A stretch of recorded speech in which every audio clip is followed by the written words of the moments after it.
গাড়োয়ালবাসীরা ভাগীরথী নদীকেই গঙ্গার মূল ধারা হিসেবে মনে করেন এবং অলকানন্দা ও তার শাখা নদী উপনদীগুলিকে তারা এর সহায়ক নদী হিসেবে মনে করেন।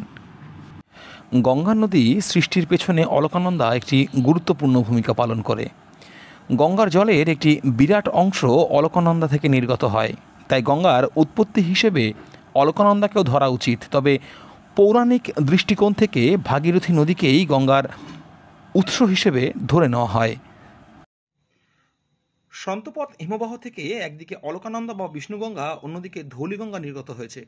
ধৌলিগঙ্গা ও অলকানন্দার সঙ্গমস্থল হল বিষ্ণুপ্রয়াগ। বিষ্ণুপ্রয়াগ থাকার কারণে স্বভাবতই অলকানন্দা এখানে স্থানীয়দের কাছে বিষ্ণুগঙ্গা নামেও পরিচিত। এরপর অলকানন্দা প্রবাহিত হয়েছে, অলকানন্দার সাথে সে মিলিত হয়েছে নন্দাকিনী নদী নন্দপ্রয়াগে। নন্দপ্রয়াগের পরের প্রয়াগ হল কর্ণপ্রয়াগ। কর্ণপ্রয়াগে এসে মিলিত হয়েছে পিণ্ডার নদী। এর পরের প্রয়াগ